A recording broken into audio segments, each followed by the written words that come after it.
और बलराज अपने अपने ऑफिस के लिए निकल जाते हैं, जिसके बाद तान्या और उसकी सास घर के काम में बिजी हो जाती है। तभी रसोई में से तान्या की चिल्लाने की आवाज आती है। ओए माँ, बचाओ रे! उश, उश, उश, भागो यहाँ से! तान्या की आवाज सुनकर उसकी सास भी वहाँ आ जाती है। अरे क्या हुआ? और इस तरह स्लैब पर चढ़कर क्यों बैठी हो? उस छिपकली की वजह से। छिपकली? अरे कहाँ है छिपकली? ऐसा बोलते हुए तान्या की सास भी डर कर स्लैब पर चढ़ जाती है। अरे जब इन छिपकलियों को घूमने के लिए हमने दीवार और छत दी है, फिर ये हमारे घूमने की जगह पर क्यों उतर आती है? मुझे क्या पता, सामने बैठी है, आप ही पूछना ना, सामने भगा दीजिए ना। इस पर सास डरते हुए स्लैब पर बैठी बैठी ही छिपकली को भगाने की कोशिश करती है। हुश, हुश, हुश, अरे जा ना, वापस अपने घर जा। सासू माँ, छिपकली है, कुत्ता नहीं। अरे हाँ, छोटी सी ही सही छिपकली तो है, तो तुम ही भगा दो ना। तान्या की सास उसे स्लैब से नीचे गिरा देती है, जिस पर छिपकली तो डरकर भाग जाती है। लेकिन दोनों सास बहू के बीच टॉम एंड जेरी वाला खेल शुरू हो जाता है। आपने मुझे धक्का क्यों दिया? मुझे कुछ हो जाता तो? अगर वो मुझे खा जाती तो? अरे छिपकली थी, डायनासोर नहीं। हाँ, सिर्फ छिपकली ही थी, और आपको उससे डर नहीं लगता तो खुद क्यों नहीं भगा दिया? अरे तेरे होते हुए अगर मुझे काम करने पड़े, फिर बहू होने का फायदा क्या है? इसी तरह सुबह से शाम हो जाती है।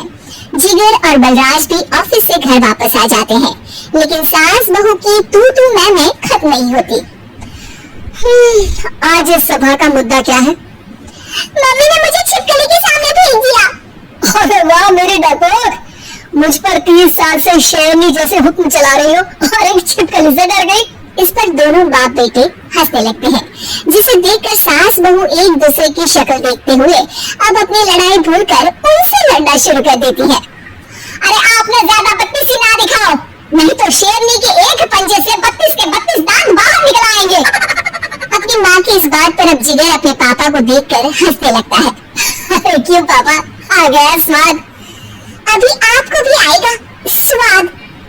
इस पर घर में सास बहू ड्रामा बंद होकर पति पत्नी नाटक शुरू हो जाती है, जिस पर तान्या से कहा सुनी के बीच जिगर अचानक चिल्लाते हुए कहने लगता है, कॉकरोच, इतना बड़ा कॉकरोच! हे भगवान, हमें इससे कौन बचाएगा? कॉकरोच का नाम सुनते ही दोनों सास बहू सारी लड़ाई भूलकर फुदक से कूदकर पास रखे सोफे पर चढ़ जाती हैं। अरे कहाँ है? अरे कहाँ है? कम्बख्त! अरे उसे भगाने की जगह अनाउंसमेंट तो ऐसे कर रहा है जिससे 12:40 की आखिरी लोकल है, छूटनी नहीं चाहिए। अरे भलाई का तो जमाना ही नहीं है। ठीक है भाई, अब मैं आपको बिल्कुल भी नहीं बताऊंगा कि आपके पीछे भी एक बहुत बड़ा कॉकरोच बैठा है। जिगर की बात पर एक बार फिर दोनों डर से उछल जाती हैं, जिसके बाद जिगर और बलराज इसी तरह कभी कॉकरोच तो कभी छिपकली का नाम लेकर उन्हें परेशान करते रहते हैं। अगली सुबह ये दोनों हमारे डर का ऐसे मजाक बना रहे थे जैसे खुद कभी किसी चीज से ना डरते हो। ये जिगर ना बचपन में तो चींटी से भी डर जाता था। पर मम्मी, उन्हें डराने के लिए मैं चींटी तो नहीं पकड़ सकती। अरे पागल औरत, इतना बड़ा होकर क्या वो चींटी से डरेगा? मतलब हमें बदला लेने के लिए कुछ अलग सोचना पड़ेगा। अरे वाह, क्या ब्रांड न्यू न्यूज दी है, सोचो। दोनों बहुत देर तक जिगर और बलराज को डराने के लिए अलग अलग तरीके सोचती हैं, पर किसी भी अंजाम तक नहीं पहुंच पाती। जिस पर तान्या की सास उससे कहती है, हम उन्हें नहीं डरा सकते, पर अपना डर तो खत्म कर ही सकते हैं ना। अगर हमारा डर खत्म हो जाएगा तो फिर वो अपने मजे के लिए किसे डराएंगे और इसी तरह उनका पचका हो जाएगा। हाँ, नाइस आइडिया। पर मुझे इससे डर क्यों लग रहा है? सास की बातों से डरते हुए भी वो दोनों अपने डर को खत्म करने के मिशन पर लग जाती है, जिसमें पहला कॉकरोच सामने आते ही वो डर कर भाग जाती है। हमसे ना हो पाई, मम्मी इससे आप ही निपटो ना। अरे क्या आप निपटो, साथ चल, मैं तो तेरे ऊपर ना छिपकली गिरा दूंगी। हाँ वैसा, पहले छिपकली पकड़ कर तो दिखाओ। अरे यार चल ना।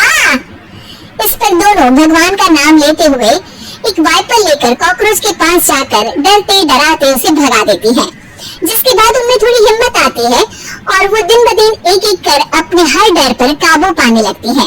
कुछ हफ्तों बाद, माँ मम्मी आइडिया तो मस्त था, अब कॉकरोच हुई उसका बाप, मैं किसी से नहीं डरती। अरे शाबाश, और मैं छिपकली हुई या उसका पूरा गैंग सबके छक्के छुड़ा दूंगी। पर मम्मी जी, इससे पहले किसी को सबक सिखाना है। उसी रात जब बलराज और जिगर टीवी देख रहे होते हैं तो दोनों सास बहू प्लान बनाकर चुपके से उन पर नकली छिपकली और कॉकरोच फेंक देती है। जैसे देखते ही वो दोनों अपनी जगह से उछल खड़े होते हैं। अरे माँ, ये छिपकली कहाँ से आ गई? ओह, इस कॉकरोच को मेरे ऊपर से हटाओ ना। अरे क्यों बेटे, कैसे माँ याद आ गई? जब माँ को डर लग रहा था तब तो बहुत खिल्ली उड़ा रहे थे। ससुर जी, कॉकरोच से तो हम जैसे डरपोक डरते हैं, फिर आज आपको क्या हुआ? दोनों हंसने लगती है, जिससे जिगर और बलराज को भी उनकी गलती का एहसास होता है।